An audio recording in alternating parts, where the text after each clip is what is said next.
Hello everyone, this is your educator and mentor Swati Chawla. I welcome all of you on this YouTube channel. So आज बारी है हमारे one shot में complete करने की societal impact को and this video is design specially for my CBSE class 12 IP students subject code 065 and these are the topics जो हम आज के इस वीडियो में कवर अप करने वाले हैं. वी विल स्टार्ट विद कि डिजिटल फुटप्रिंट क्या होता है, then net and communication etiquettes कौन से होते हैं, डेटा को प्रोटेक्ट कैसे करते हैं, IPR, plagiarism, free and open source software, cyber crime, IT act, e-waste and management plus awareness about health concerns while using the technology. So दिल थाम करके बैठिएगा बिकॉज ये वन शॉट में आप सारा का सारा ये टॉपिक्स हम कवर अप करने वाले हैं.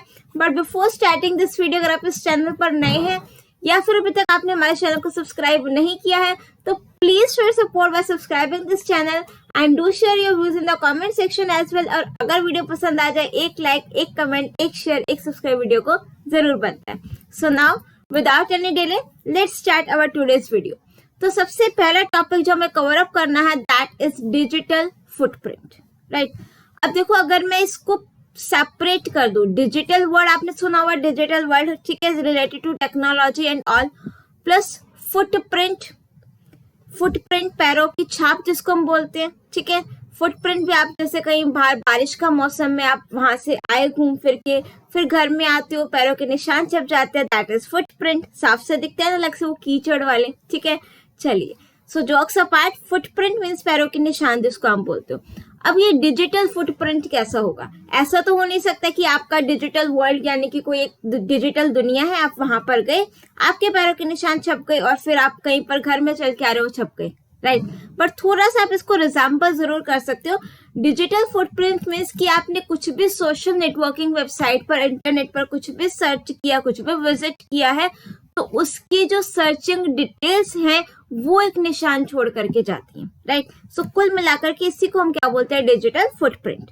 ये देख रहे हो, ये हमारे डिजिटल फुटप्रिंट है. राइट, डिजिटल पैरों की छाप. Digital footprint is the trail of data. Trail means जो आप पैरों के निशान छोड़ करके जा रहे हो. यहाँ पर पैरों के निशान नहीं, trail of data we leave behind when we visit any website. जब भी हम किसी वेबसाइट को विजिट करते हैं, कोई ऑनलाइन फॉर्म फिल करते हैं, कोई भी ऑनलाइन एप्लीकेशन फिल करते हैं, किसी पोर्टल पर जाते हैं, तो जो भी आप अपना डिटेल्स को फिल करते हो तो कहीं ना कहीं वो आपके ट्रेल यानी कि निशान पीछे छोड़ देता है.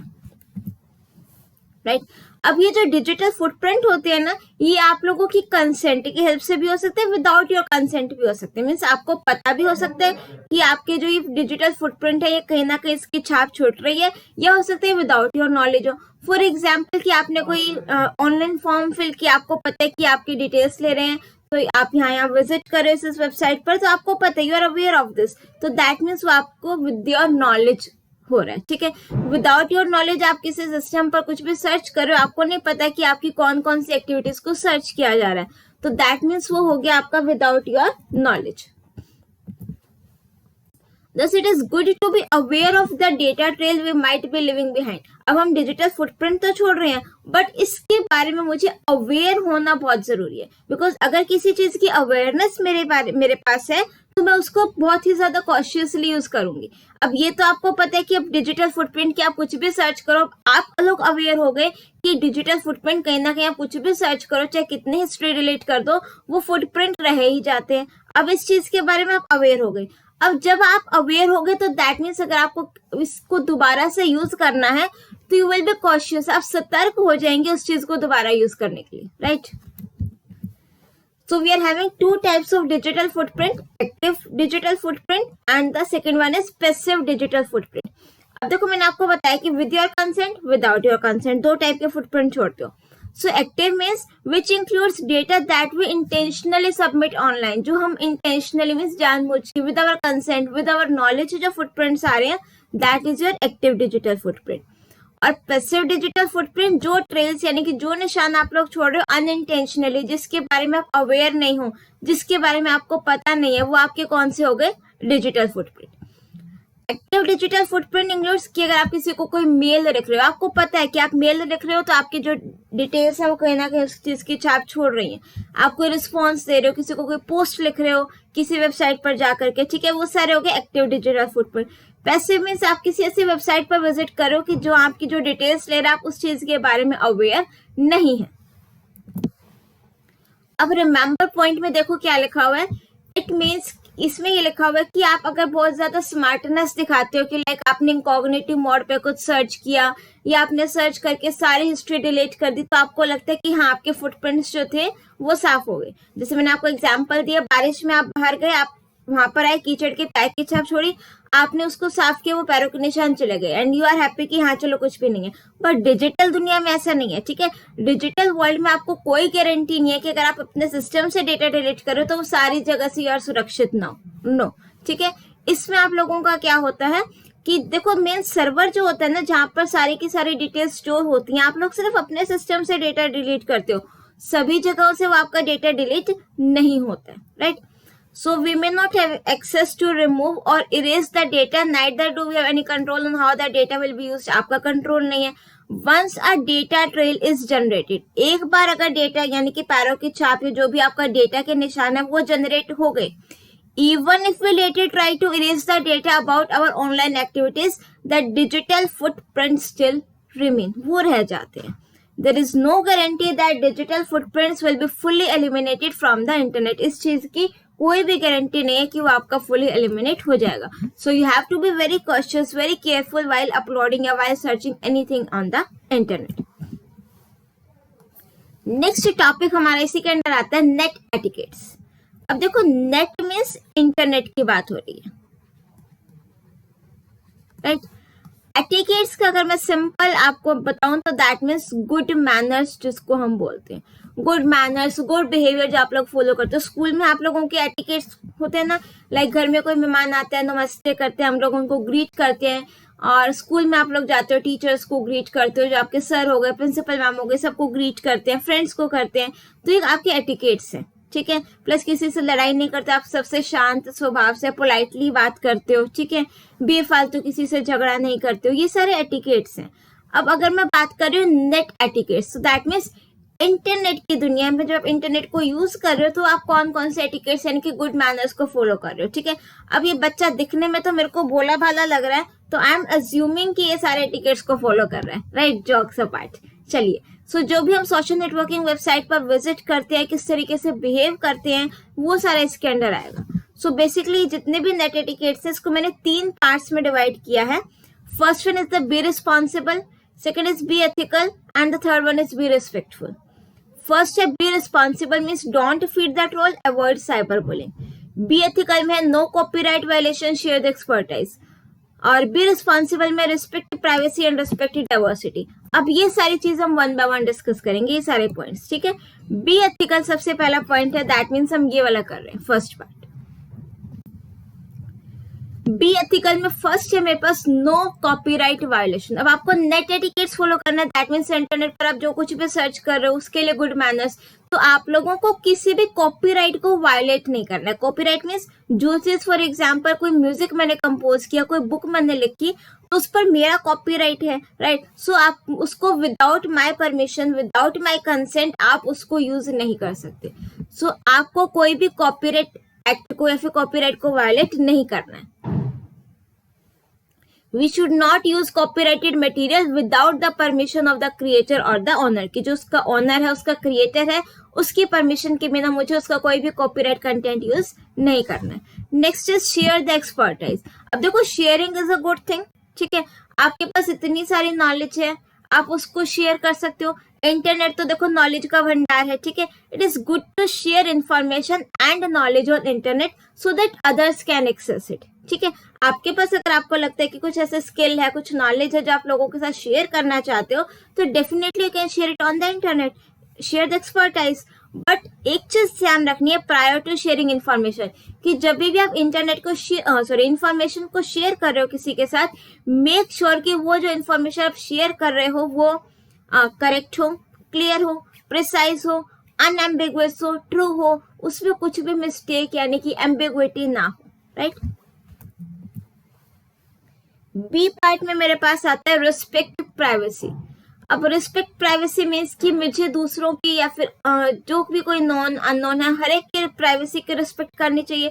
उनका जो पर्सनल डेटा, उनकी पर्सनल फोटोग्राफ्स, उनकी पर्सनल इमेजेस, उनके पर्सनल डॉक्यूमेंट्स, उनकी पर्सनल फाइल्स मुझे किसी के साथ भी शेयर नहीं करनी चाहिए।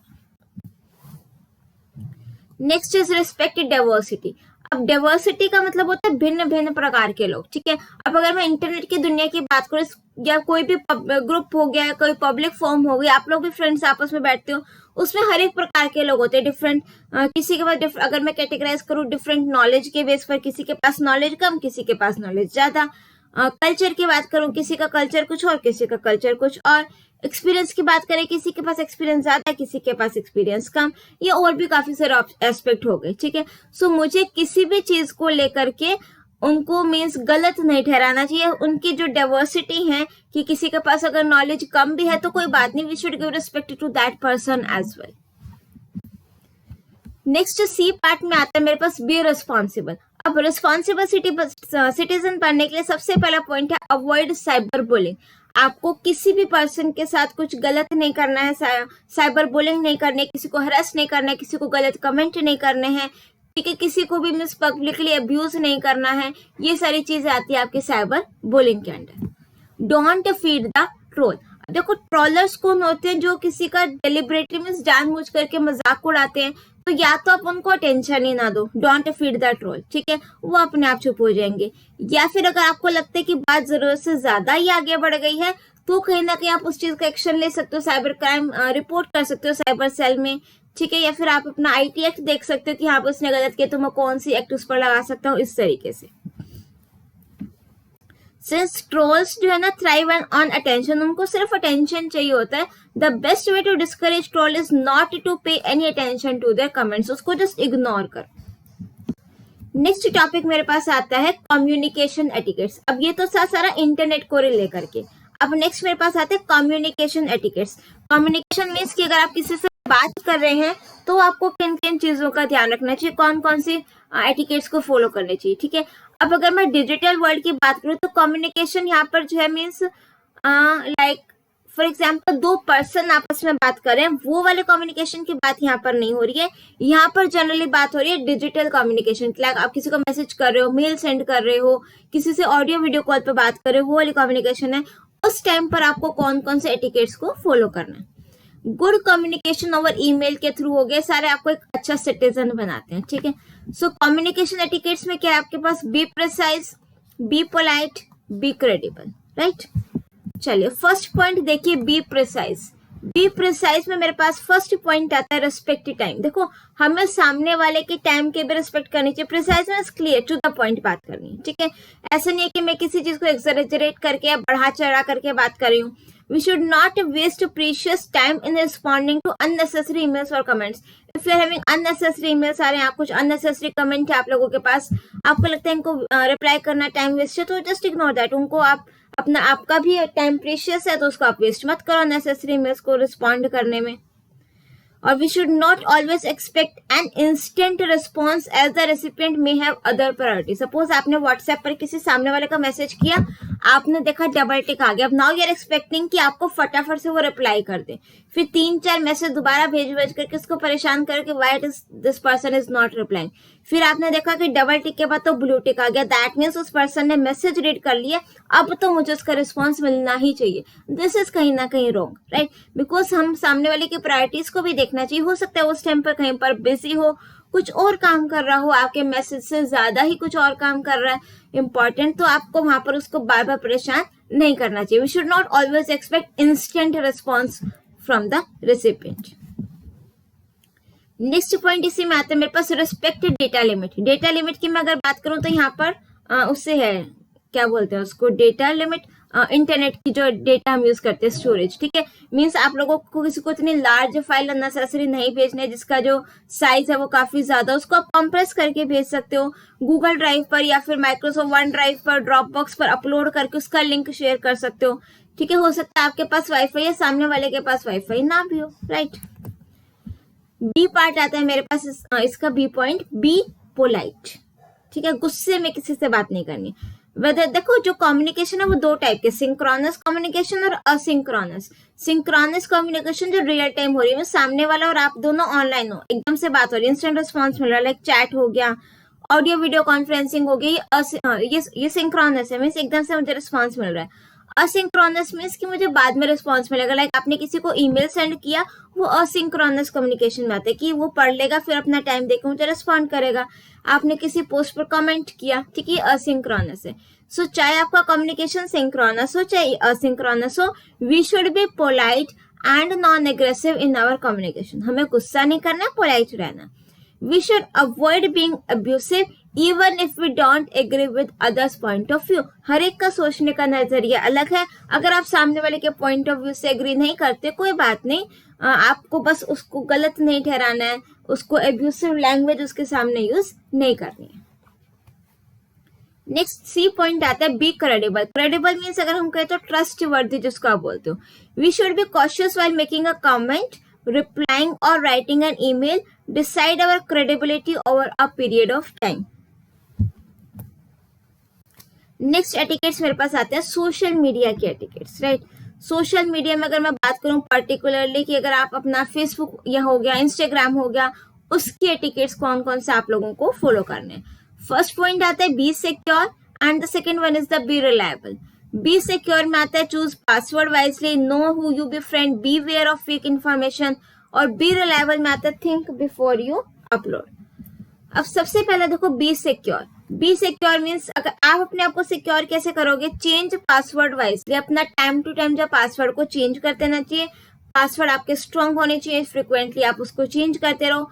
कोई भी आपकी जो पर्सनल डिटेल्स है वो आपने किसी के साथ शेयर नहीं करने। यूजर नेम हो गया, पासवर्ड हो गया, बैंकिंग डिटेल्स हो गई, आपने किसी के साथ शेयर नहीं करना है। और जब भी पासवर्ड रखो तो कोशिश करो कि like your date of birth, your phone number, your favourite thing, इन किसी चीजों को आप एज अ पासवर्ड सेट नहीं करना चाहिए। नेक्स्ट आता है no who you be friend. अब देखो इंटरनेट की दुनिया की अगर मैं बात करूं तो आपके पास काफी सारे अननोन पर्सन्स के भी फ्रेंड रिक्वेस्ट आते हैं।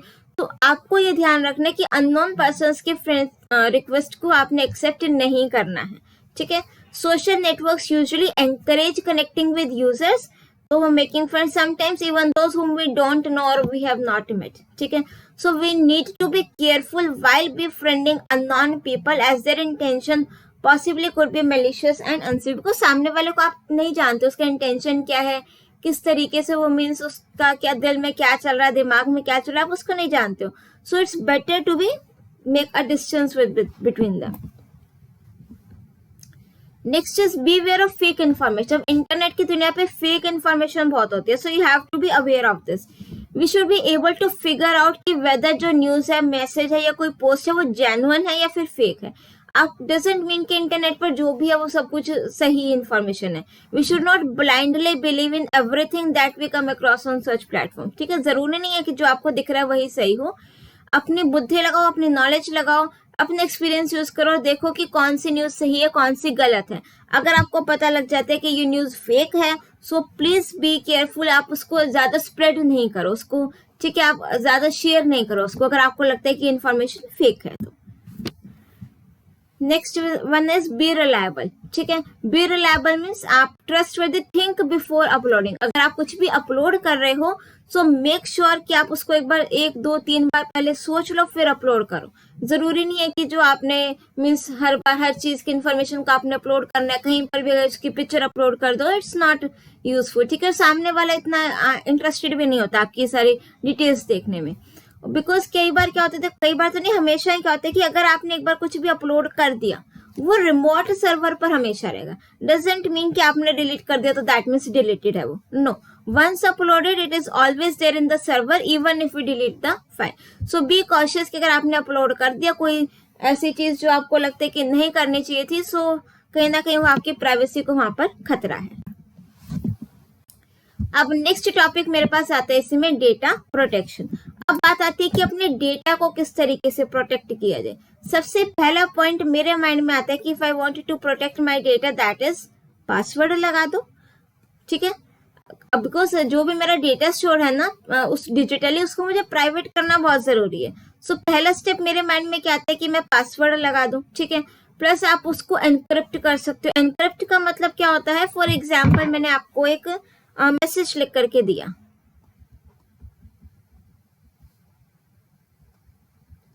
ठीक है, सपोज मैंने एक मैसेज लिखा, आपको दिखा बोला CZF, राइट। अब मोस्ट ऑफ द यूजर्स को समझ में नहीं आया कि मैंने क्या मैसेज लिखा है, राइट। यहाँ पर मैंने अपने डेटा को प्रोटेक्ट कर दिया, और कैसे प्रोटेक्ट किया? With the help of encryption. मैंने अपने डेटा को यहाँ पर एनक्रिप्ट कर दिया, ठीक है। मैंने यहाँ पर लिखा CZF, right.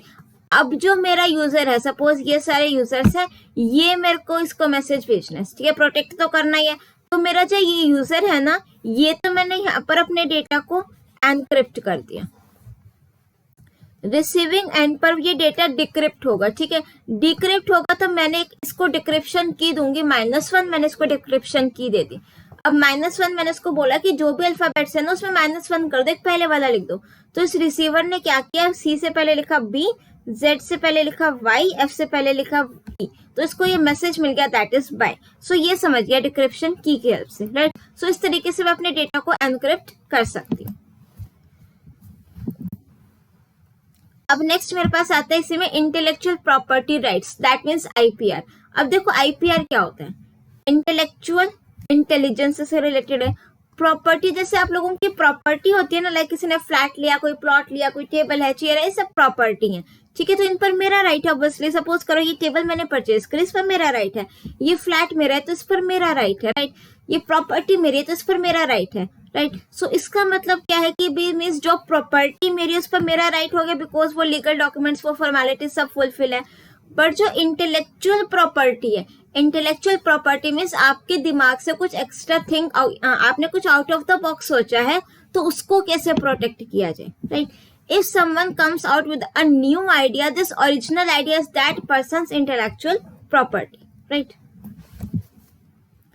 Intellectual property refers कोई भी इन्वेंशन हुआ, कोई किसी ने नॉवल लिखा, कोई म्यूजिक कंपोज किया है, कोई लिरिक्स लिखे हैं, ये सब उस पर्सन का अपना क्या है?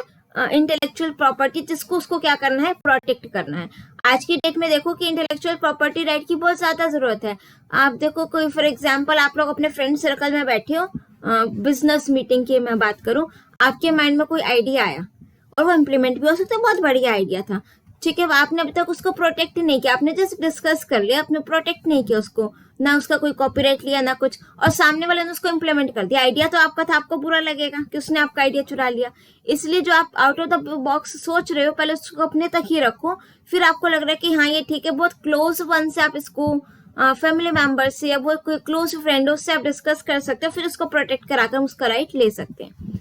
इसमें मेरे पास आता है कॉपीराइट, पेटेंट और ट्रेडमार्क, ठीक है। अब देखो डेफिनेशन पढ़ने से पहले मैं आपको इसके बारे में छोटा सा एक डिटेल, एक ओवरव्यू दे देती हूँ। एक हमारे पास हो गया कॉपीराइट, एक हो गया पेटेंट, और एक मेरे पास हो गया ट्रेडमार्क।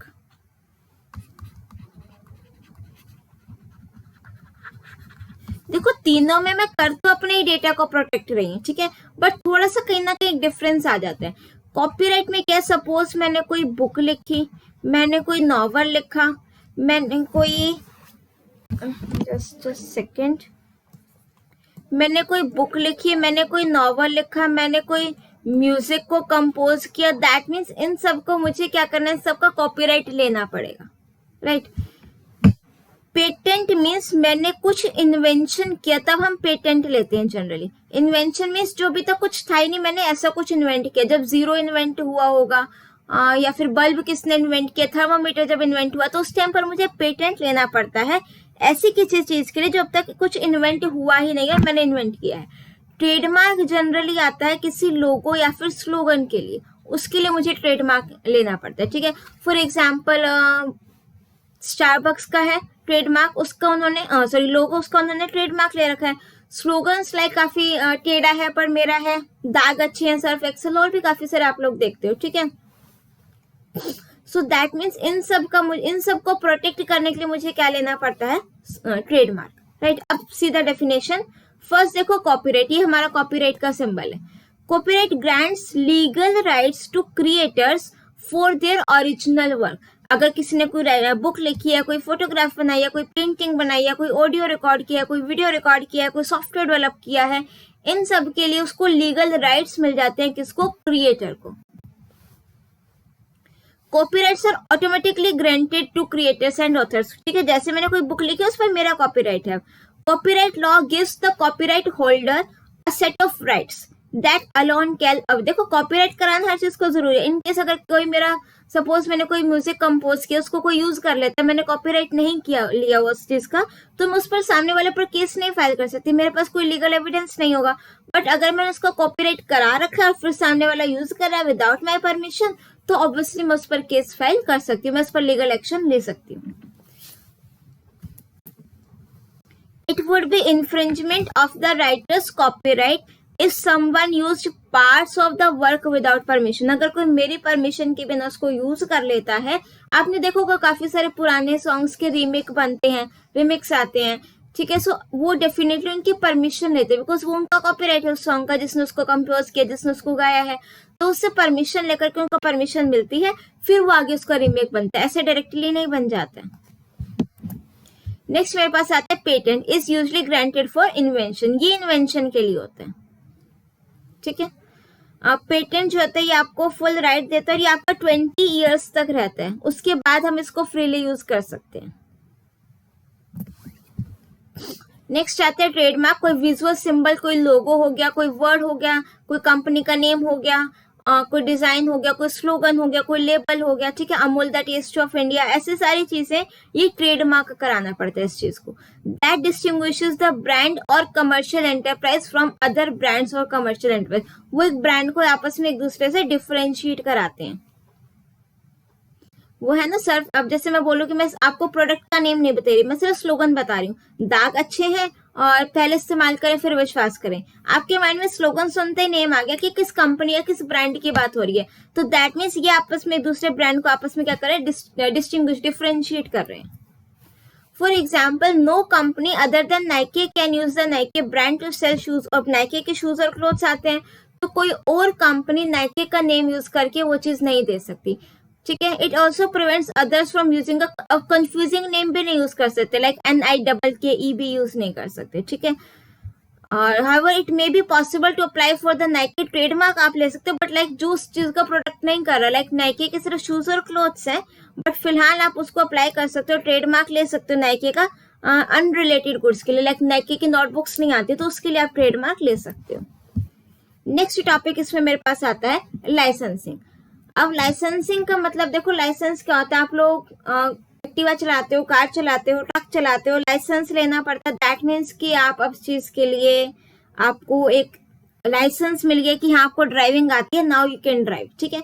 उसके लिए रिस्ट्रिक्शन होती है कि आपके पास 18+ एज होनी चाहिए और आपकी आईसाइट वीक नहीं होनी चाहिए, मीन्स विजिबिलिटी प्रॉपर होनी चाहिए, कोई विजुअल इम्पेयरमेंट नहीं होना चाहिए, ठीक है। तो दैट मीन्स कि आपको टेस्ट किया गया, ड्राइविंग टेस्ट लिया जाता है, that means now you are okay कि आपको लाइसेंस दे दिया जाता है। सिमिलरली अगर मैं बात करूं कि अपने मेरे पास डिजिटल वर्ल्ड की, सो यहाँ पर भी आपको लाइसेंस लेना भी पड़ता है, देना भी पड़ता है, ठीक है। A license is the type of contract और a permission agreement between the creator of an original work permitting someone to use their work generally for some price. आप डेफिनेशन देखो ये और क्लियर हो जाएगा, ठीक है। लाइसेंस में जनरली कुछ गाइडलाइंस होती है जो हमें फॉलो करनी पड़ती हैं। और अगर मैं बात करूं violation of IPR means intellectual property right, intellectual property right means copyright, patent और ट्रेडमार्क, इनका मुझे वायोलेशन नहीं करना चाहिए। अगर आप इनका वायोलेशन कर देते हो तो that means violation of IPR comes under plagiarism, copyright infringement, trademark infringement. Infringement means आपने कॉपीराइट के रूल्स को वायोलेट किया है, ठीक है। फर्स्ट मेरे पास आता है प्लेगरिज्म। प्लेगरिज्म का मतलब क्या होता है कि किसी ने कोई काम किया, मैं उसके काम को अपना बना करके प्रेजेंट कर रही हूँ, that is known as plagiarism, ठीक है। अब ये पेंटिंग बनाई तो इसने और देखो ये इसको अपना बना करके प्रेजेंट करा, अब इसको कितना बुरा लगेगा ना, ऑब्वियस सी बात है, ठीक है। प्रेजेंटिंग समवन एल्स आइडियाज और work as one's own idea और work is called plagiarism. If we copy some content from internet but उसका सोर्स मेंशन नहीं करते, उसका ओरिजिनल क्रिएटर कौन है ये भी मेंशन नहीं करते, उसको क्रेडिट नहीं देते हैं, तो वहां पर वो आपका किसके अंडर आता है, प्लेगरिज्म के अंडर आता है। Further if someone derives an idea और अ प्रोडक्ट फ्रॉम एन, अगर कोई ऑलरेडी एग्जिस्टिंग आइडिया या प्रोडक्ट है आप उससे अपना कुछ नया बनाते हो तो वो भी आपको क्या आता है, प्लेगरिज्म के अंडर आता है, बिकॉज आपने स्टार्टिंग से तो कुछ नया नहीं बनाया ना, इसीलिए। It is a serious ethical offence and sometimes ये आपका किसके अंडर आता है, फ्रॉड के अंदर आता है। नेक्स्ट आता है मेरे पास कॉपीराइट इन्फ्रिंजमेंट। कॉपीराइट क्लियर हो गया। इन्फ्रिंजमेंट मीन्स कि अगर आप किसी के वर्क को, कॉपीराइटेड मटेरियल को यूज कर रहे हो विदाउट देयर परमिशन, तो आपको ये आपके किसके अंडर आता है? कॉपीराइट इन्फ्रिंजमेंट के अंदर। एग्जाम्पल देखो, आपने अपने कोई इमेज डाउनलोड करी, आप उसको प्रेजेंट कर रहे हो, आपके पास उसका कॉपीराइट नहीं है, तो ये इलीगल है।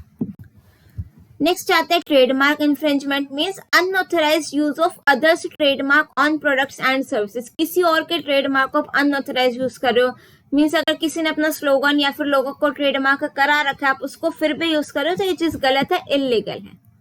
An owner of a trademark may commence, अब उसने ट्रेडमार्क ले रखा है तो वो लीगल एक्शन ऑब्वियसली आपके अगेंस्ट ले सकता है। नेक्स्ट मेरे पास आता है public access and open source software. आप free and open source software कह सकते हो, ठीक है। अब देखो कॉपीराइट का मतलब क्या होता है कि हम उसके रिस्ट्रिक्शन लगा रहे हैं कि किसी, सपोज मैंने कुछ अपना कुछ नॉवल लिखा, मैंने उस पर कॉपीराइट लिया कि मेरा कॉपीराइट है, तो अब आप मैंने रिस्ट्रिक्शन लगा दी, इसको कोई यूज नहीं कर सकता, ठीक है, by anyone else. But if others are allowed to use, and अगर मैं औरों को अलाउ कर देती हूँ कि तुम हाँ इसको, जो मेरा कंटेंट मैंने नॉवल लिखा है, ठीक है, तुम इसको यूज करो और इसमें जो मॉडिफिकेशन है मुझे बताओ, मैं इसको इम्प्लीमेंट करूंगी, तुम लोग इम्प्लीमेंट कर दो, तो ऑब्वियसली इससे एंकरेजमेंट और कोलैबोरेशन बढ़ता है, प्लस यूजर्स को मार्केट में और ज्यादा अच्छा प्रोडक्ट या सॉफ्टवेयर मिलेगा, ठीक है। सो इसी में आता है आपका पब्लिक एक्सेस और ओपन सोर्स सॉफ्टवेयर। लाइसेंस में आपके रूल्स और गाइडलाइंस होते हैं एग्जिस्टिंग वर्क को लेकर के, क्या क्या फॉलो करना है, क्या क्या नहीं करना है। When authors share their copyrighted work with others under public licence, it allows others to use and even modify the content, ठीक है। ये आपका जनरली ओपन सोर्स सॉफ्टवेयर के अंडर आता है। तो पब्लिक लाइसेंस आपके दो होते हैं, GPU and CC, general public licence and creative common licence. सबसे पहले हम देखेंगे creative common licence, that means CC, ठीक है। अब सीसी का मतलब क्या होता है, देखो कि जो आपका कॉपीराइटेड कंटेंट है ना, आपने परमिशन दे दी है कि आप इसको फ्रीली डिस्ट्रीब्यूट कर सकते हो। CC is use for all kind of creative works, like website हो गया, म्यूजिक हो गया, film, literature. It enables the free distribution of an copyrighted work, कि आप उसको फ्रीली डिस्ट्रीब्यूट कर सकते हो।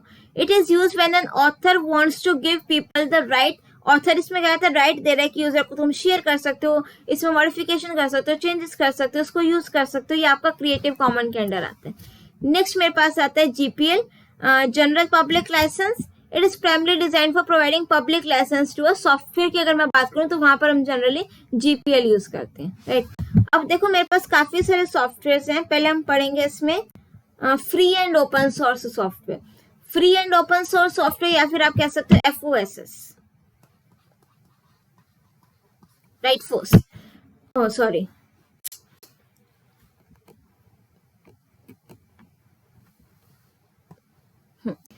Free and open source software का मतलब क्या है कि वो सॉफ्टवेयर जो आपको फ्रीली अवेलेबल है, फ्री ऑफ कॉस्ट अवेलेबल है, कोई चार्ज नहीं देना, कोई पेमेंट नहीं देनी, आप उसमें चेंजेस कर सकते हो, आप उसमें मॉडिफिकेशन कर सकते हो, आप उसको डिस्ट्रीब्यूट कर सकते हो, सब कुछ कर सकते हो, सारे राइट्स आपको दे दिए जाते हैं।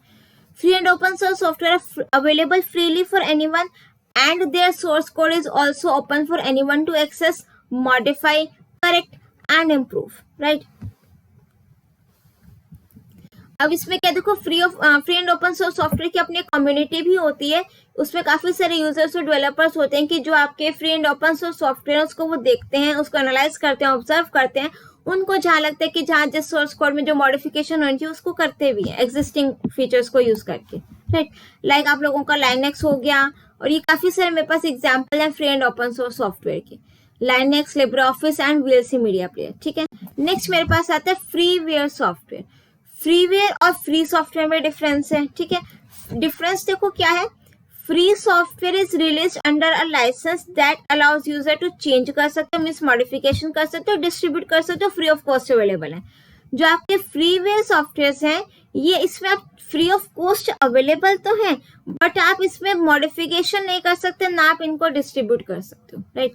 डिफरेंट सिमिलैरिटी क्या है फ्रीवेयर और फ्री सॉफ्टवेयर में, free means free and open source, ठीक है। सो आपके जो ओपन सोर्स सॉफ्टवेयर है वो आपके फ्री ऑफ कॉस्ट अवेलेबल है, और फ्रीवेयर सॉफ्टवेयर भी फ्री ऑफ कॉस्ट अवेलेबल है। और सिमिलैरिटी क्या, आप उनको फ्री ऑफ कॉस्ट यूज कर सकते हो।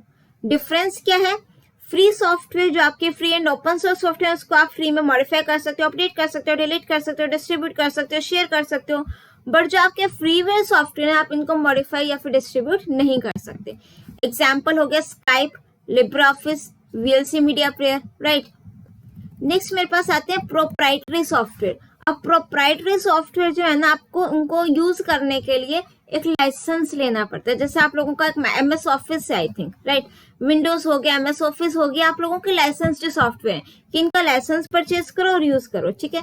लाइसेंस लेने के बाद भी आपको सिर्फ उनको यूज करने की परमिशन मिलती है, आप उसमें चेंजेस नहीं कर सकते, आप उनको डिस्ट्रीब्यूट नहीं कर सकते हो, right. It is a software that is available only after buying the proper licence of the software. आपने उनका लाइसेंस परचेज कर लिया। Moreover only the owner has the right to change और सेल द सॉफ्टवेयर। सिर्फ owner के पास ही right है उसमें अगर कुछ मॉडिफिकेशन करनी है। प्रोप्राइटरी सॉफ्टवेयर को अगर आपने परचेज कर लिया दैट डजंट मीन कि सारे राइट्स आप लोगों के पास आ गए, राइट। जितने भी राइट्स होंगे वो रहेंगे तो डेवलपर या फिर जो उसका क्रिएटर होगा, ऑनर होगा, उसी के पास रहेंगे। आप सिर्फ उसको यूज कर सकते हो।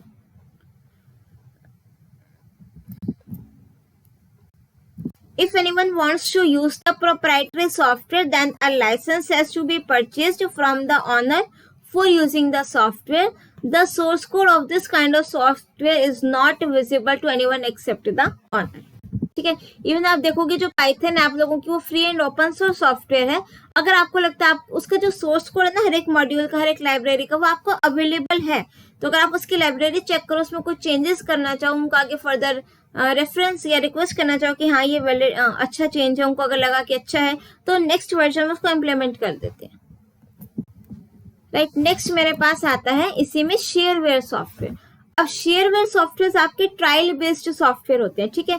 ये वो सॉफ्टवेयर हैं जो आपको लाइक 1 मंथ का पीरियड दिया कि 1 मंथ आप इसको यूज करके देख लो, अगर आपको पसंद आए तो आप इसको परचेज कर लो, राइट। आपने काफी सॉफ्टवेयर से यूज करेंगे फ्री ट्रायल बेसिस वाले। Shareware is a type of proprietary software ही होते हैं that is initially share by the owner for trial use के लिए यूज करो एट लिटिल और नो कॉस्ट, या तो फ्री में या फिर लिटिल कॉस्ट में। Often the software is limited functionality. और जो आपके शेयरवेयर सॉफ्टवेयर होते हैं जो आपको ट्रायल पीरियड के लिए दिए जाते हैं उसमें भी वो आपको सारे फीचर्स नहीं देते, कुछ फीचर्स को वो लिमिटेड रखते हैं कि हाँ ये फीचर्स आप ट्रायल पीरियड के दौरान यूज कर सकते हो, बाकी सारे फीचर्स को यूज करने के लिए आपको इसका प्रो वर्जन परचेज करना पड़ेगा। लाइक एडोब फोटोशॉप हो गया, एडोब एक्रोबैट हो गया, फायरबॉल हो गया, विनजिप हो गया, ठीक है, ये सारे एग्जाम्पल्स। नेक्स्ट टॉपिक इसके अंदर मेरे पास आता है दैट इज साइबर क्राइम। अब साइबर क्राइम देखो क्या होता है, जिसमें आपका क्राइम रिलेटेड टू, जिसमें आपका टेक्नोलॉजी यूज हो रही है, कंप्यूटर यूज हो रहा है, इंटरनेट का यूज हो रहा है, वो सारा आपका क्या आता है cyber crime. It is defined as a crime in which computer is the medium of crime. इस कंप्यूटर को मीडियम यूज किया जाता है क्राइम के लिए, और the computer is used as a tool to crime. See अगर किसी ने फिजिकली आपका लैपटॉप चुरा लिया वो साइबर क्राइम नहीं है, ठीक है। आपके डेटा को या फिर आपके पर्सनल डिटेल्स को किसी ने चुरा लिया वो साइबर क्राइम है। A cyber criminal attacks a computer or a network to reach other computers in order to disable or damage data or services. ये आपके कंप्यूटर में जैसे आपके वायरसेस आ सकते हैं, मैलवेयर हो सकता है, काफी आपका जो सिस्टम है वो हैंग करने लग सकते हैं, काफी दिक्कतें आ जाती हैं, ठीक है। सो इसमें हमारे पास फर्स्ट क्या है, वायरस। कंप्यूटर वायरस क्या होता है, देखो वायरस का मतलब ऐसा कीड़ा नहीं होता है, बट वायरस बेसिकली होता क्या है, कुछ लाइंस ऑफ कोड या फिर स्क्रिप्ट जिसको हम बोलते हैं वो किसी सॉफ्टवेयर में ऐड कर दी जाती है। तो जैसे आप कोई सॉफ्टवेयर को इंस्टॉल करते हो या फिर आपने फाइल को डाउनलोड किया है तो बैकएंड में वो स्क्रिप्ट रन होती है, ठीक है। तो जैसे वो स्क्रिप्ट रन हुई तो दैट मीन्स आपके सिस्टम में वो वायरस आ जाएगा। इस तरीके से वायरस ही आपका ट्रांसमिट होता है। A computer virus is some lines of malicious code that can copy itself and can have determinal effect on the computer by destroying data। आपके सिस्टम को क्या कर देता है, करप्ट कर देते हैं, ठीक है। मालवेयर क्या होता है, एक सॉफ्टवेयर होता है जो किसी ने डिजाइन किया गया होता है कि आपके सिस्टम पे अनऑथराइज्ड एक्सेस को कर सके। साइबर क्राइम में मेरे पास आता है हैकिंग, और हैकिंग में आता है हैकिंग और fishing and fraud, email and ransomware, ठीक है। सबसे पहले देखो हैकिंग क्या होता है। वैसे हमारे पास दो चीज होती है, एक होता है हैकिंग और एक होता है क्रैकिंग, ठीक है। अगर मैं आपके सिस्टम को डेटा को एक्सेस कर रही हूँ फिर हैक कर रही हूँ किसी गुड पर्पस के लिए, ठीक है, और एक होता है अगर मैं उसको बैड पर्पस के लिए यूज कर, आपने टर्म सुनी होगी एथिकल हैकिंग। तो अगर किसी वर्ड के आगे हैकिंग के आगे एथिकल लगा रहा है तो दैट मीन्स वो गुड पर्पस के लिए सिखाया जा रहा है, ठीक है। आप उसका चीज को यूज, आपने देखा होगा जो कोर्सेज भी अवेलेबल होते हैं उसमें यूं नहीं लिखा होता हम आपको हैकिंग सिखाएंगे, वो तो ethical hacking, right. So that means कि एथिकल हैकिंग की जब आप हैकिंग सीख लोगे आप इस चीज का गलत यूज नहीं करोगे। Hacking is the act of unauthorized access to a computer, network और any digital system. Hackers usually technical expertise होती है उसके अंदर, ठीक है, हार्डवेयर सॉफ्टवेयर को लेकर के। दे लुक फॉर बग्स यानी कि एरर्स, कि कहाँ पर आपके सिस्टम को ब्रेक किया जाए, मीन्स एक तरीके से आपके सिस्टम में वो एक लूप होल को फाइंड करते हैं। व्हाइट हैट हैकर्स दो होते हैं, व्हाइट हैट हैकर्स और black hat hackers. White hat hackers आपको नेम से क्लियर है, अच्छे कामों के लिए। ब्लैक हैट हैकर्स बुरे कामों के लिए, ठीक है। So hacking when done with a positive intent is called ethical hacking, और उन एथिकल हैकर्स को हम लोग क्या बोलते हैं, व्हाइट हैट हैकर्स।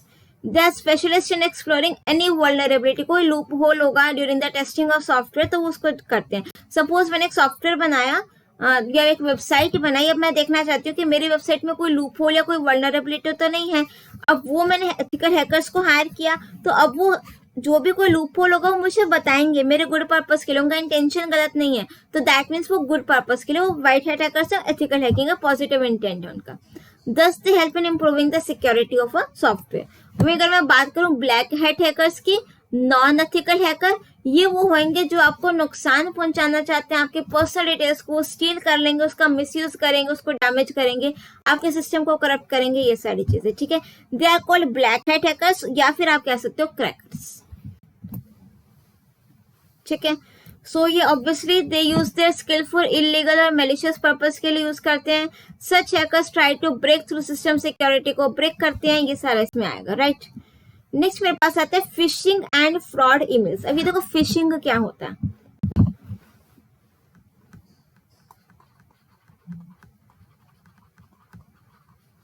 ठीक है। फिशिंग का मतलब देखो क्या होता है, मैंने क्या किया, एक ओरिजिनल वेबसाइट, ओरिजिनल दिखने जैसी वेबसाइट एक बना ली। फॉर एग्जांपल लेते हैं फेसबुक का, ठीक है। I am telling you this for educational purpose only. मैंने एक वेबसाइट बनाई, I am a website developer, मैंने फेसबुक जैसी दिखने जैसी हूबहू एक वेबसाइट बना ली जो बिल्कुल फेसबुक जैसी दिखती है। अब उसका यूआरएल तो सेम नहीं हो सकता, ठीक है। सो मैंने कहीं पर थोड़ा सा डिफ्रेंशिएट कर दिया, लाइक मैंने यहाँ पर ऐसे कुछ उसके स्पेलिंग में कुछ मिस्टेक कर दी, ठीक है, या फिर कुछ भी आपने कुछ ओ को ऐसे बना दिया, ठीक है, बस यूआरएल में थोड़ा सा चेंज कर दिया।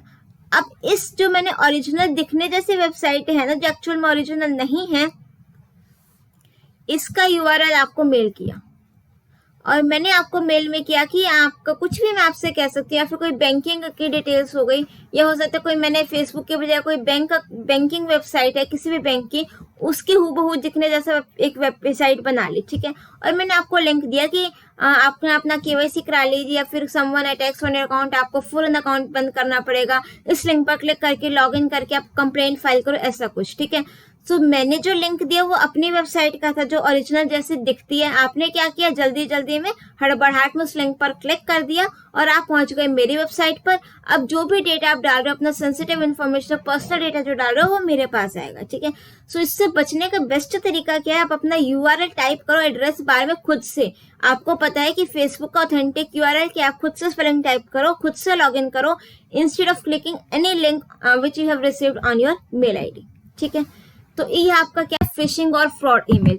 Fishing is an unlawful activity where fake websites और ईमेल्स दैट लुक ओरिजिनल, दिखते तो ओरिजिनल जैसे बट ओरिजिनल नहीं होते, are presented to the user to fraudulently, वो कलेक्ट करेंगे आपके सेंसिटिव डेटा, पर्सनल इन्फॉर्मेशन को और ये सारी डिटेल्स को, ठीक है। बैंकिंग और क्रेडिट कार्ड की डिटेल्स हो गई, तो एक तरीके से स्कैम है, आपको अलर्ट कर दिया गया इस चीज के बारे में। सो मेक श्योर कि आप ऐसी जो आपके पास ईमेल्स आती हैं डायरेक्ट किसी लिंक पर क्लिक ना करें।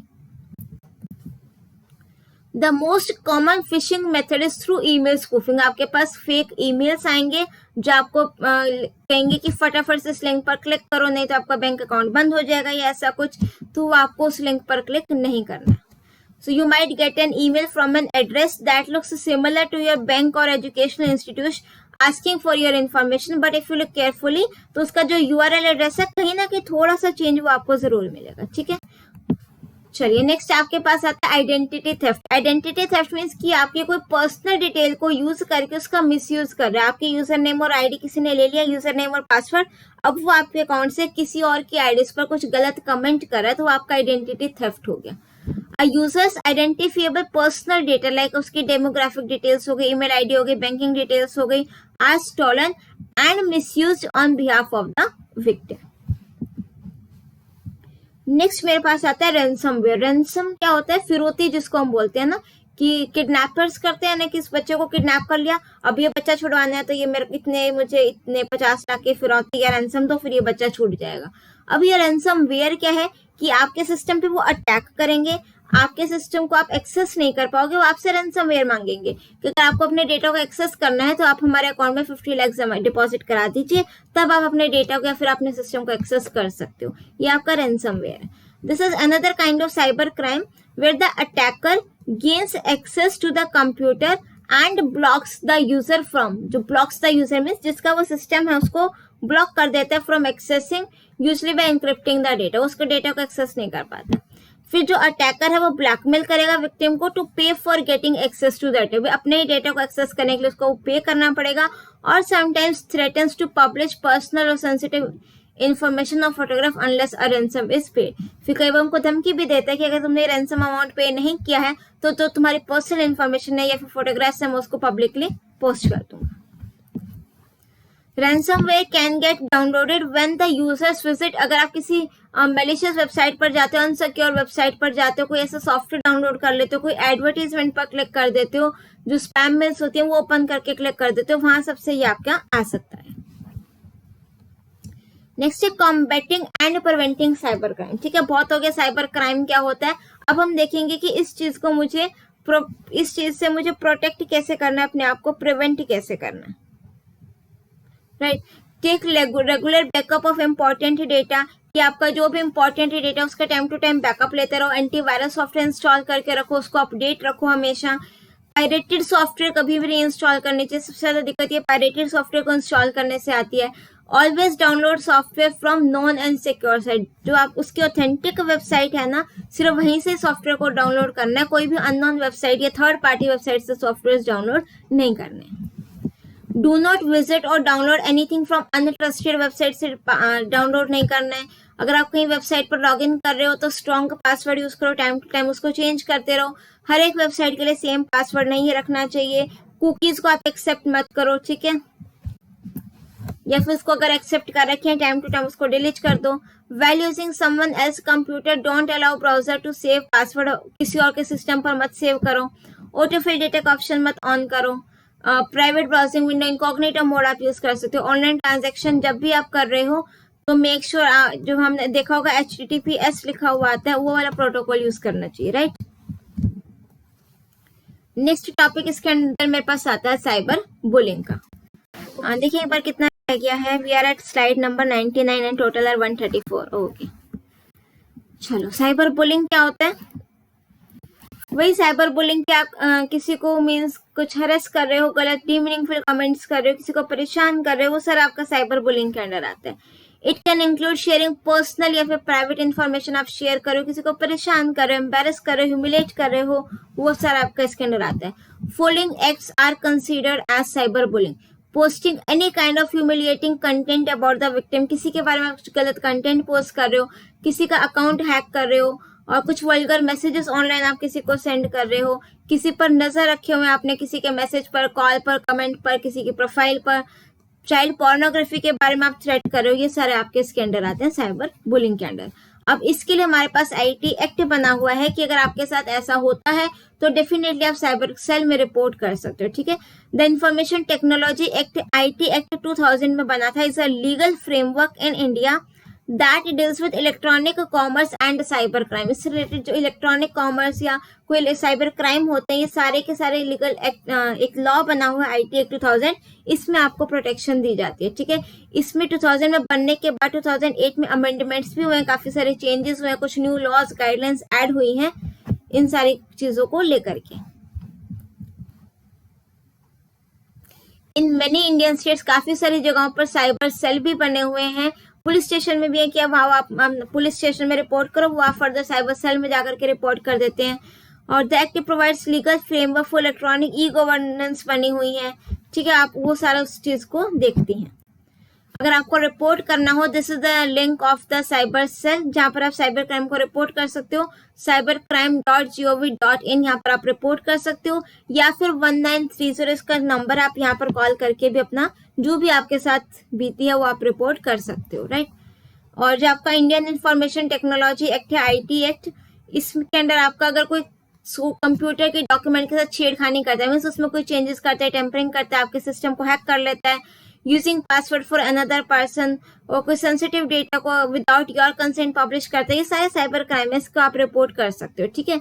और द साइबर लॉज जो बने हुए 67A सेक्शन के अंडर, कोई आपकी इमेज पब्लिश करता है जिसमें कोई सेक्सुअल एक्ट हो रहा हो, उसको पेनल्टी मिलती है 7 years की जेल और या फिर फाइन मिलता है अप टू 10 लाख का। 67B सेक्शन क्या कहते हैं, पब्लिशिंग चाइल्ड पोर्न और प्रीडेटिंग चाइल्ड ऑनलाइन, तो इसके लिए इम्प्रिजनमेंट है 5 years का, फाइन है 10 लाख का ऑन फर्स्ट कन्विक्शन। अगर ये काम दोबारा होता है तो 7 years की इम्प्रिजनमेंट है, 10 लाख का फाइन है ऑन सेकेंड कन्विक्शन, ठीक है। इतने डिटेल में आपको इस सेक्शंस में नहीं जाना, जनरली नहीं आता, बट हाँ for your knowledge purpose definitely आप इसको रीड आउट जरूर करना। नेक्स्ट मेरे पास आता है ई वेस्ट हैजार्ड एंड मैनेजमेंट, ठीक है। ई वेस्ट हैजार्ड एंड मैनेजमेंट में आपका क्या आता है, लाइक ई वेस्ट के फॉर एग्जांपल इलेक्ट्रॉनिक वेस्ट जिसको हम बोलते हैं, कि आपका मोबाइल फोन है, लैपटॉप है, खराब हो चुका है, तो वेस्ट ही आप लोगों के लिए नहीं काम कर रहा है, तो उसको मुझे किस तरीके से डिस्पोज करना है। ऐसा तो है नहीं कि आपका मोबाइल खराब हुआ, जैसे आप लोगों का पेन खराब हुआ नहीं चला, आपने उसको डस्टबिन में फेंक दिया, यही करते हैं हम लोग नॉर्मली। अब जिसका मोबाइल खराब हो गया, क्या आप उसको डस्टबिन में थ्रो कर दोगे? नहीं करोगे, ठीक है। क्यों नहीं करोगे? काफी रीजंस हैं, वो हम पढ़ेंगे, ठीक है। कैसे करना चाहिए वो भी हम पढ़ेंगे। सो ई वेस्ट और electronic waste includes electronic gadgets या फिर devices that are no longer in use, जो फिलहाल आपके यूज के नहीं है, खराब हो चुके हैं, वो ई वेस्ट है। Discarded computers, laptop, mobile phones, television, tablet, music system, speakers, ये सारी चीजें इसके अंदर आती है, constitute e waste when they are near और end of their useful life. भाई 20 साल हो गए लैपटॉप को, आगे नहीं चल रहा है, तो उसकी लाइफ खत्म है। Impact of e waste on environment, अब देखो जो ई वेस्ट है ना, मीन्स जो आप लोगों का इलेक्ट्रॉनिक वेस्ट है, इलेक्ट्रॉनिक गैजेट्स हैं, उसका इन्वायरमेंट पर भी काफी इफेक्ट पड़ता है, नेगेटिव इम्पैक्ट पड़ता है। इससे आपको, अगर आप उसको ऐसे डंप कर लेते हो, केयरलेसली थ्रो कर दो, तो आपने ऐसे किसी सोइल मिट्टी में डाल दिया, डंप कर दिया ग्राउंड में, डस्टबिन में फेंक दिया, पानी किसी नदी में डाल दिया, ठीक है, तो आपका एयर, वाटर, सोइल पोल्यूशन इससे हो सकता है, राइट। फॉर एग्जाम्पल उसमें जो ना काफी सारे हार्मफुल केमिकल्स यूज होते हैं, तो उससे आपका सॉइल पोल्यूशन हो सकता है। फर्दर ये सारे केमिकल्स जब कंटेमिनेट नेचुरल ग्राउंड वाटर के साथ होंगे तो वाटर पोल्यूशन हो जाएगा, वो पानी ह्यूमंस के लिए अनफिट होगा पीने के लिए, एग्रीकल्चर में भी हम उसको यूज नहीं कर सकते हैं। और यही सारे डस्ट पार्टिकल जब आपकी हवा में जाएंगे, एयर में जाएंगे, हेवी मेटल्स उससे रिएक्ट करेंगी, तो वहां पर आपका क्या हो जाएगा, एयर पॉल्यूशन, ठीक है। और जो जितने भी हमारे पास इलेक्ट्रॉनिक गैजेट्स एंड डिवाइसेस है ना, सबसे ज्यादा उसमें जो आपका यूज होता है ना, metal, that is lead use होता है। और जब उस लीड को हम वो ह्यूमन बॉडी के अंदर जाएगा, तो उससे आपको food, air, water, soil in सबके थ्रू जाएगा, तो आपको किडनी की प्रॉब्लम, ब्रेन की प्रॉब्लम, सेंट्रल नर्वस सिस्टम आपका खराब हो सकता है, लीड पॉइजनिंग हो सकती है, ठीक है। प्लस आपका जो इलेक्ट्रॉनिक डिवाइसेस होता है उसमें मर्करी भी यूज होता है, तो उससे आपको काफी सारे ब्रेन डैमेज हो सकता है, रेस्पिरेटरी प्रॉब्लम हो सकते हैं, सांस लेने में दिक्कत हो सकती है। कैडमियम भी होता है इनमें, सेमीकंडक्टर्स, रेजिस्टर्स, ये आपकी किडनी को डैमेज कर सकते हैं, लीवर, बोन, इन सबको डैमेज कर सकते हैं। अब देखो जो आपका ई वेस्ट है ना, ये एनवायरनमेंट को भी इफेक्ट करता है, एयर, वाटर, सॉइल पोल्यूशन करके, प्लस ये ह्यूमन को भी इफेक्ट कर रहा है, लीड, मरकरी, आपके brain damage, kidney damage, liver damage, सब कुछ डैमेज कर देंगे, ठीक है। और ये जब प्लास्टिक रिएक्ट करेगा, एयर से मॉइस्चर आएगा उसमें, तो आपका इम्यून सिस्टम, सांस लेने में दिक्कत हो जाएगी, इम्यूनिटी काफी वीक हो जाएगी, राइट। सो मुझे इसको ई वेस्ट को क्या करना है, मैनेज करना है अच्छी तरीके से। तो मैनेज करना मीन्स कि मुझे इसको डिस्पोज अच्छे से करना है। डिस्पोज करने के लिए मेरे पास 3 बेस्ट मेथड है, that is reduce, reuse, recycle, जिसको आप 3 Rs भी बोलते हो, right. Reduce, reuse and recycle,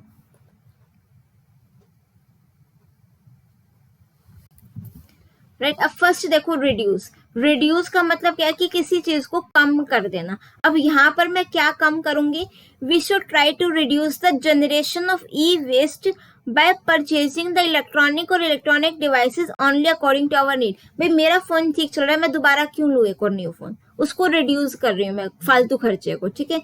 reduce the generation of e waste by purchasing electronic devices only according to our need, ठीक है।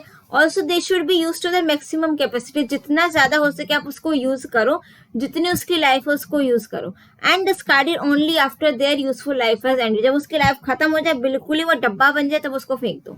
Good maintenance of electronic devices also increases the life of the devices. अगर आप उसकी maintenance अच्छे, जैसे car का होता है, एसी का होता है, मेंटेनेंस अच्छी रखोगे वो ज्यादा चलेगा। सिमिलरली इलेक्ट्रॉनिक डिवाइसेस का भी होता है, उसकी मेंटेनेंस जितनी अच्छी रखोगे वो उसकी लाइफ उतनी ज्यादा होगी। नेक्स्ट मेरे पास आता है रीयूज। अब रीयूज मीन्स कि अगर आपको लगता है कि कोई इलेक्ट्रॉनिक गैजेट आपके यूज का नहीं है, किसी को डोनेट कर दो, ठीक है, डोनेट या फिर किसी को सेल कर दो, सेकेंड हैंड बेच दो।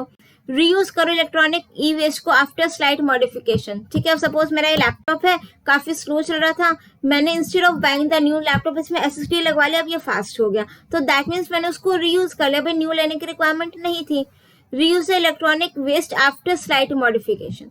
The electronic equipment that is still functioning should be donated, अगर वो अभी भी चल रहा है उसको डोनेट कर दो, किसी को दे दो, या फिर सेल कर दो to someone who still willing to use it, जो उसको यूज कर लेगा। The process of reselling all electronic gadget, इसको हम क्या बोलते हैं, रिफर्बिशिंग। नेक्स्ट मेरे पास आता है रिसाइकल। अब रिसाइकल कैसे करोगे, कन्वर्ट जो आपके इलेक्ट्रॉनिक डिवाइसेस है ना, उसको कन्वर्ट करना into something that can be used again and again. अब आप सोचोगे कि मैं इसको कैसे कन्वर्ट करूं, इस इलेक्ट्रॉनिक डिवाइस को किस चीज में कन्वर्ट करूं सो दैट ये बार बार यूज हो सके। तो इसको प्रमोट करने के लिए, रिसाइकलिंग के लिए काफी सारी एनजीओज हैं, काफी सारी कंपनीज हैं जो ये door to door pickup facility provide करती हैं। वो आपके घर पर आएंगी, इस इलेक्ट्रॉनिक गैजेट्स को ले जाएंगे, फिर वो उसको रिसाइकल करेंगे, ठीक है। नेक्स्ट आते हैं मेरे पास लास्ट टॉपिक, आई थिंक ये awareness about health concerns related to usage of technology. कि आप टेक्नोलॉजी को यूज कर रहे हो, इसको यूज करने से या फिर ज्यादा यूज करने से आपकी हेल्थ पर काफी इफेक्ट पड़ता है, तो इसके बारे में आपको अवेयरनेस होनी चाहिए कि आपको किस तरीके से टेक्नोलॉजी को यूज करना है। सी आजकल आप देखो कि स्क्रीन टाइम हर एक का काफी ज्यादा हो गया। अगर आप पढ़ भी रहे हो, पहले तो बुक्स होती थी, लाइब्रेरी जाकर के बुक्स इश्यूज करा करके हम लोग पढ़ लेते थे। आजकल क्या सब कुछ ऑनलाइन ही है, मोबाइल्स में आप लोगों की क्लासेस भी ऑनलाइन हो जाती है। स्क्रीन टाइम आप लोगों का तरीके से काफी ज्यादा बढ़ जाता है, ठीक है। As digital technologies have penetrated into different fields, हर एक फील्ड में डिजिटाइजेशन हो चुका है। We are spending more time in front of screen, चाहे वो मोबाइल हो, लैपटॉप हो, डेस्कटॉप हो, टेलीविजन हो, ठीक है। अब इवन कई बार क्या होता है, अगर हम अपने उसकी भी बात करें कि अगर हम इस चीज को अवॉइड भी करें कि लैपटॉप कम यूज करें, मोबाइल फोन कम यूज करें, बट उसकी रिक्वायरमेंट ही इतनी बढ़ गई कि अगर मैं क्लासेस ले रही हूँ, मुझे स्क्रीन टाइम देना पड़ेगा, मुझे इसके आगे बैठना पड़ेगा लैपटॉप के आगे, ठीक है। तो मैं उसका क्लास का ड्यूरेशन तो कम नहीं कर सकती, बिकॉज वो आप लोगों को इफेक्ट करेगा। अब आप लोगों को भी अगर क्लास में समझ नहीं आया कोई कंसेप्ट, या आप लोग एब्सेंट थे उस दिन, आप लोग या तो फ्रेंड से समझोगे, उसका भी नहीं समझ में आया, टीचर ने दोबारा नहीं समझाया, या फिर उनके पास टाइम नहीं, आप बेसिकली यहाँ पर यूट्यूब पर आते हो, ठीक है। तो कहीं ना कहीं एक तरीके से कई बार आप जानबूझ के ही अपना स्क्रीन टाइम ज्यादा करो, फालतू में गेम्स खेल रहे हो, फालतू के सॉन्ग सुन रहे हो बहुत ज्यादा देर तक, ठीक है, मूवीज देख रहे हो और सीरीज देख रहे हो, तो वहां पर तो आप लोगों का अननेसेसरी यूसेज है। But interacting in an improper posture, अगर आपका पोस्चर ही गलत है फिजिकली मेंटली, तो ही आपको ज्यादा इफेक्ट करता है। Besides spending too much time on internet, भी टाइम तो स्पेंड कर ही रहे हैं, प्लस इसका नेगेटिव इम्पैक्ट पड़ रहा है हमारे फिजिकल और साइकोलॉजिकल वेलबींग पर। तो these health concerns can be addressed to some extent by taking care of the way we position such devices and the way we position our posture, कि हम अपना पोस्चर किस तरीके से रखना है, स्ट्रेट होकर के बैठना चाहिए, जो आपकी स्क्रीन है वो आपके सामने होनी चाहिए, इस तरीके से, राइट। इस तरीके का पोस्चर आप लोगों का नहीं होना चाहिए।